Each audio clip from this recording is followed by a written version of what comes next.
le connaissez sous les traits de cet animateur télé, souriant, drôle, qui a quand même 29 ans de motus au compteur. Sans doute la dernière année, on y reviendra. Ah bah ouais, ils ont préparé la musique et tout, hein. Vous avez vu ça? Ces effets spéciaux.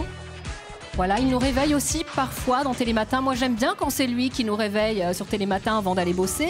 Il est aussi, on le sait moins, comédien de théâtre. Et oui, c'est vrai que quand on pense à Thierry Beccaro, on a l'image de cet homme jovial, souriant, bienveillant, toujours de bonne humeur, qui n'hésite pas à vanner ses candidats dans Motus. Et puis, il y a une autre facette qu'on a découverte plus récemment, qui a mis beaucoup de temps à sortir. Il a écrit un ouvrage bouleversant, « Je suis né à 17 ans », paru chez Plomb. Un témoignage qui revient sur son enfance, entre coups et brimades. Une enfance sous le joug d'un père violent et alcoolique. Voilà, une lecture vraiment poignante, mais absolument nécessaire. Bonjour Thierry, on est ravis de vous accueillir à Saint-Maur aujourd'hui. Bah, c'est gentil, moi je suis ravi de venir parler avec vous, témoigner. Et je voulais juste, parce que c'est incroyable, mais aujourd'hui je crois que c'est la fête des pères. C'est la fête des pères, ouais. Ce père dont on vient de parler était aussi un père assez exceptionnel quand il n'était pas quand il tombait pas dans ses démons. C'est ça le paradoxe, c'est ça qui doit intéresser et parler à celles et à ceux qui me lisent ou qui m'écoutent.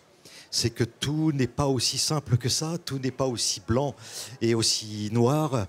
Et tout ce que j'ai essayé d'expliquer dans le livre, dans Je suis né à 17 ans, c'est que en faisant le travail que j'ai fait, en essayant de comprendre, à travers l'analyse, en étant courageux, parce qu'il faut du courage.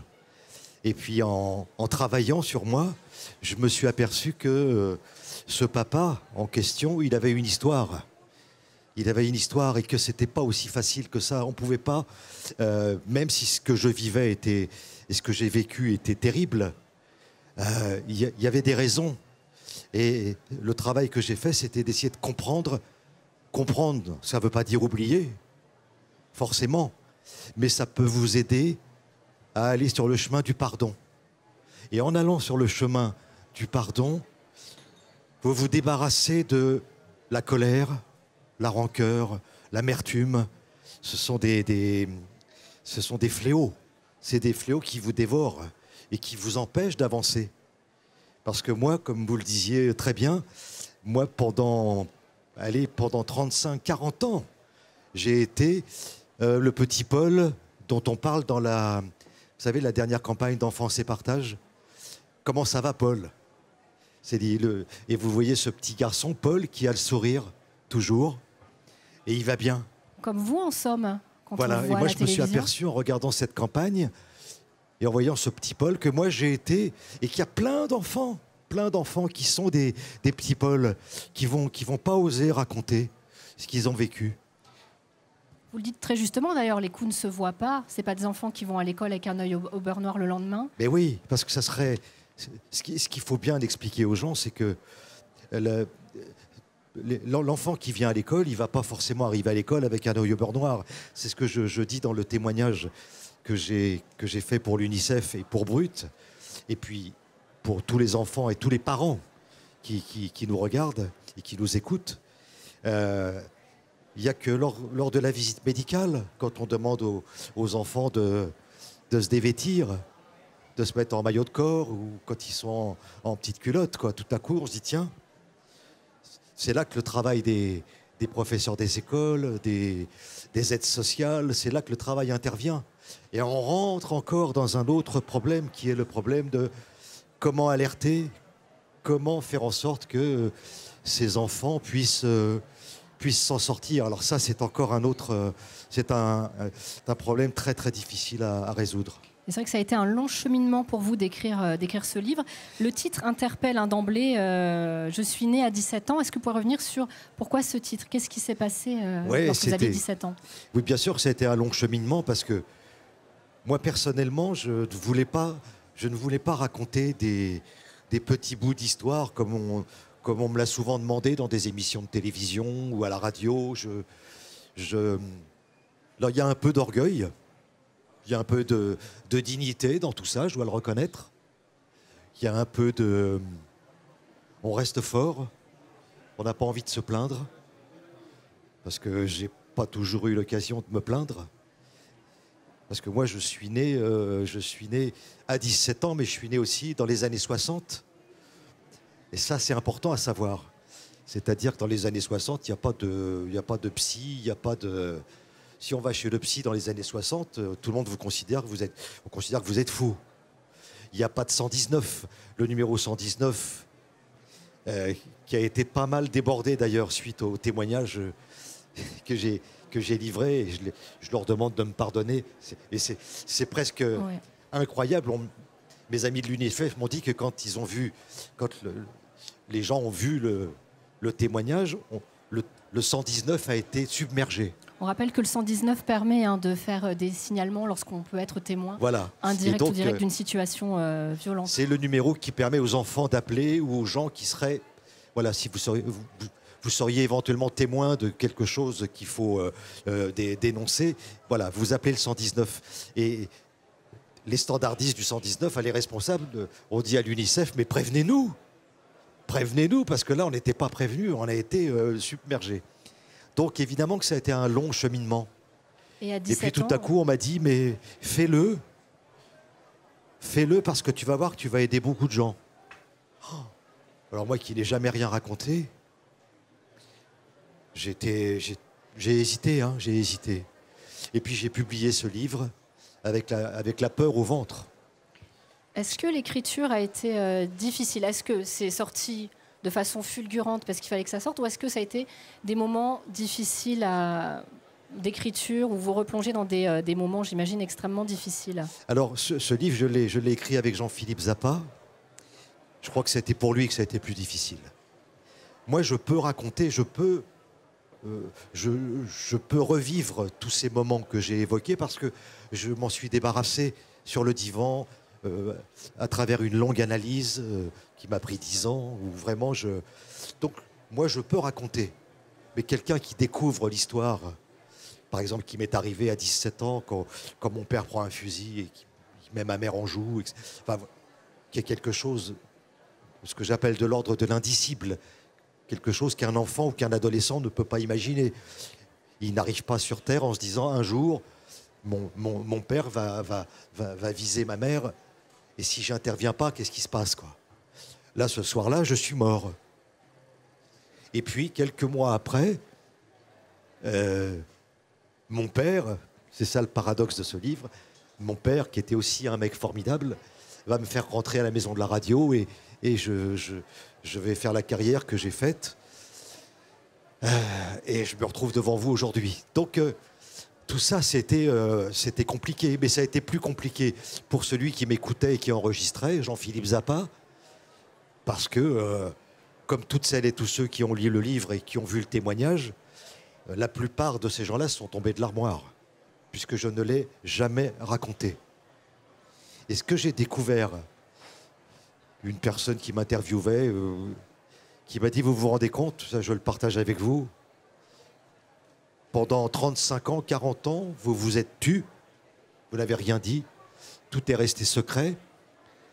Et pendant 29 ans, j'ai présenté une émission qui s'appelle Motus. Ouais. C'est un travail d'analyse intéressant. Là, alors là, je vous assure, quand on m'a dit ça, aurait des choses mais à dire. Même pas. Je me dis, c'est quand même incroyable. Ce que j'appelle les synchronicités de la vie, quoi, les signes. Et je crois que vous avez été très aidé par votre médecin généraliste qui vous a dit, il faut parler maintenant, il faut aller voir quelque chose. Enfin, aller voir quelqu'un, on ne peut pas se contenter de... ce médecin, dans la mesure où tout ce que vous vivez, de ce qui est de l'ordre de la maltraitance, tout ce que les enfants vivent quand ils sont tout petits, ça va faire d'eux des adultes,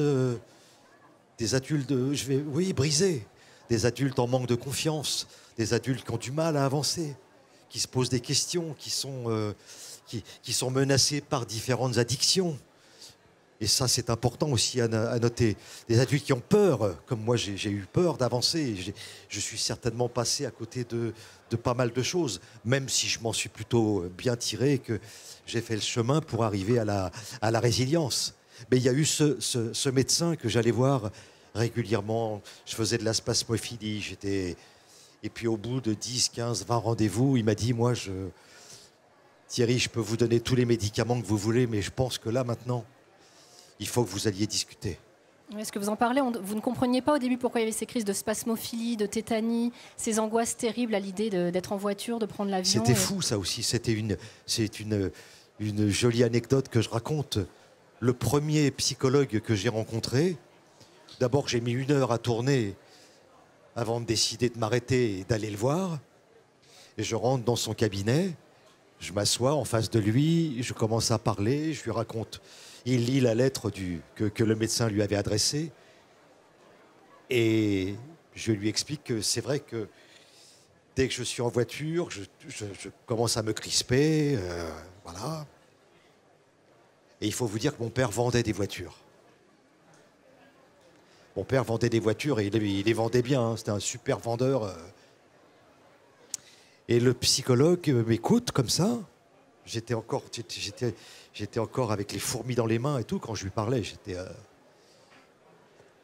Et le type me dit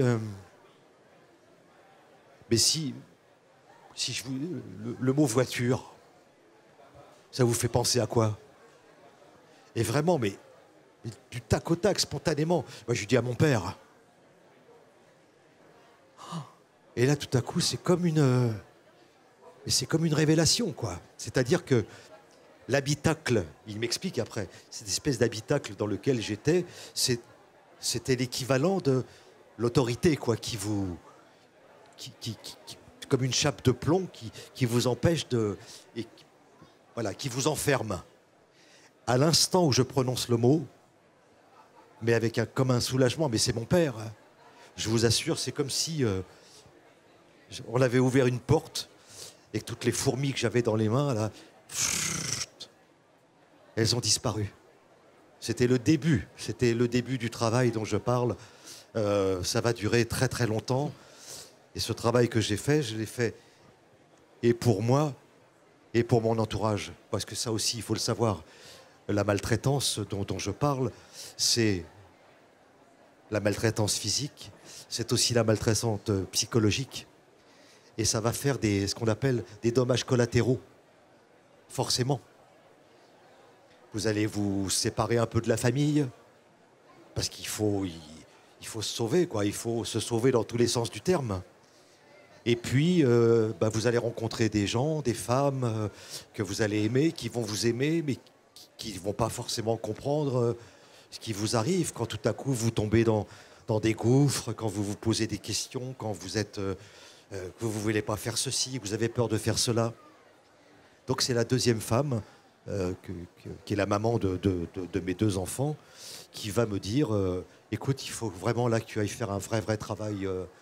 Et là j'ai fait l'analyse et je l'ai fait vraiment, voilà.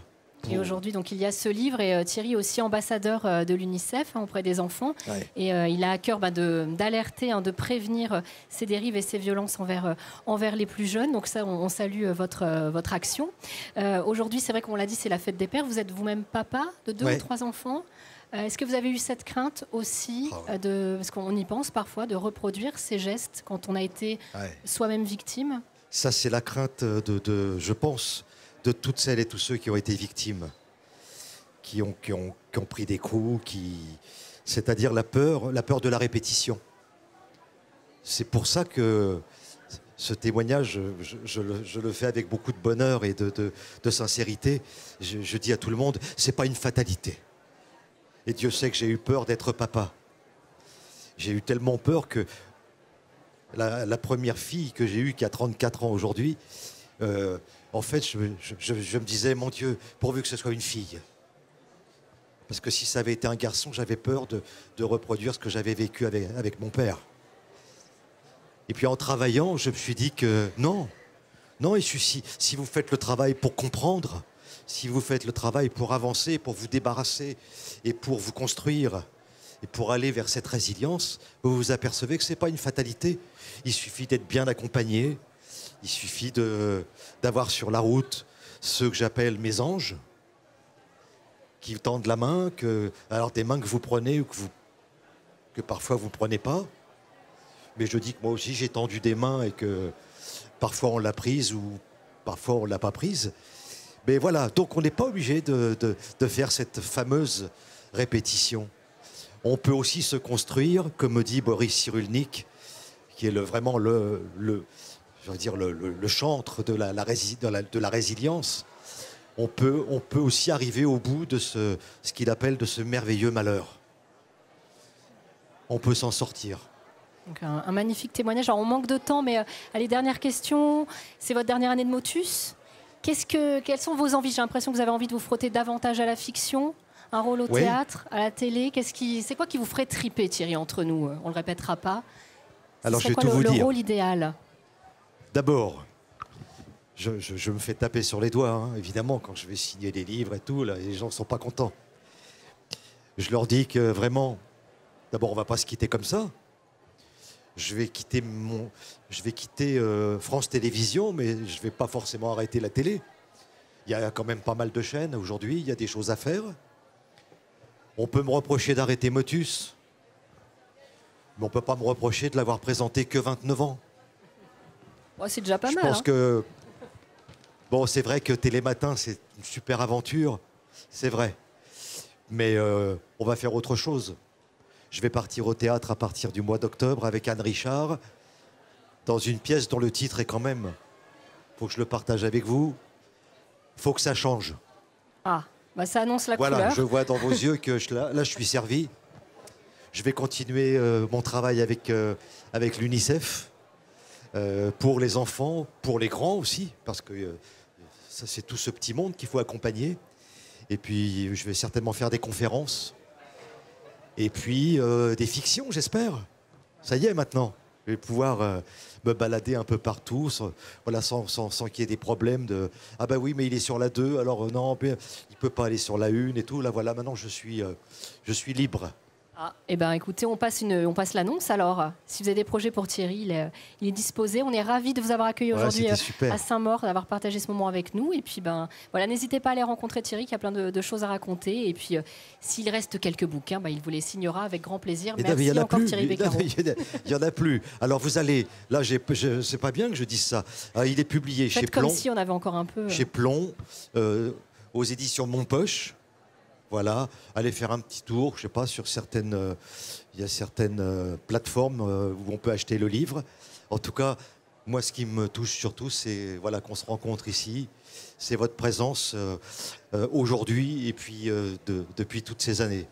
Je terminerai avec ça, parce que n'oublions jamais, je ne cesse de le dire, si on n'a pas vos yeux et vos oreilles, nous n'existons pas. Merci.